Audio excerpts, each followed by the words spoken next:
तो आज का एक बहुत ही इंपॉर्टेंट टॉपिक है जो कि है E is equals to H C upon lambda.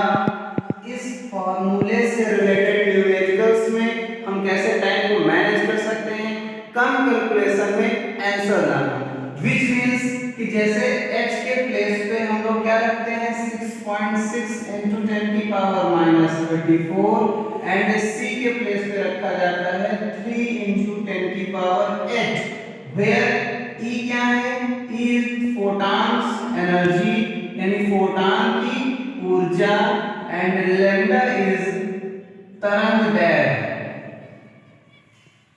अच्छा, तरंग दैर्घ्य को इंग्लिश में क्या कहते हैं, वेवलेंथ। तो यहां से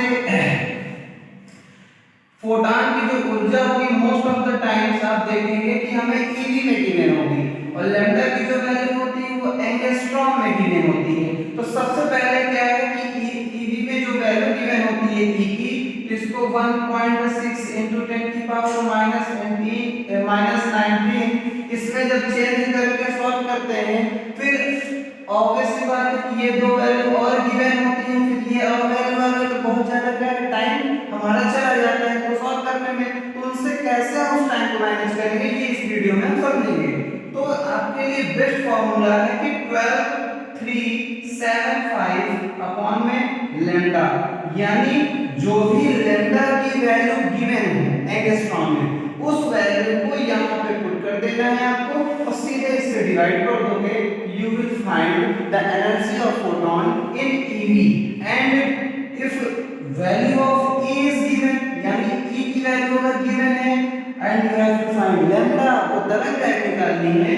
तो तरंग दैर्घ्य निकालने के लिए same lambda is equals to 12 3 7 5 upon में E के प्लेस पे पुट कर देंगे जो भी वैल्यू गिवन होगी। अब इसका हम एग्जांपल देखते हैं कि कैसे इसको सॉल्व करना है। तो इसको सॉल्व करने के लिए जैसे E की वैल्यू गिवन है 5 eV, यानी फोटॉन की जो ऊर्जा है वो 5 इलेक्ट्रॉन वोल्ट है, तो इसकी तरंग दैर्घ्य क्या होगी।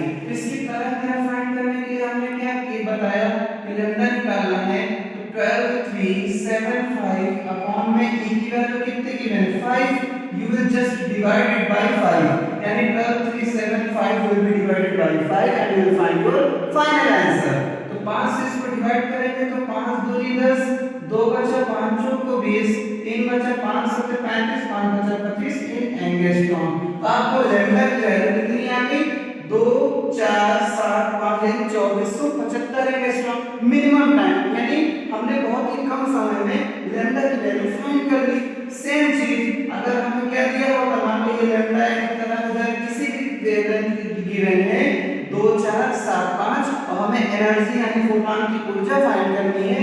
Just use the same formula 12 3 7 5 upon में लैम्डा की वैल्यू कितनी गिवन है तो 2 4 7 5। जब आप इसको डिवाइड करेंगे तो E की वैल्यू जो आएगी वो 5 आ जाएगी और EV में इसका आंसर आ जाएगा। तो कहने का मतलब कि अगर इस सॉल्यूशन इस फार्मूले में E is equal to 6.6 into 10 की पावर माइनस 34 into C के प्लेस पे 3 into 10 की पावर 8, फिर अपॉन में जो भी लैम्डा की वैल्यू गिवन होती है ये वैल्यू पुट करने के बाद EV में EV की वैल्यू हटाने के बाद जब हम लाते हैं तो इसका जो हमारा वैल्यू प्राप्त होती है या फाइंड जो भी निकलता है वो आता है 12 3 7 5। तो this is the best method to solve this question in minimum time, यानी अगर इस क्वेश्चन को सॉल्व करना है तो सबसे बेस्ट तरीका ये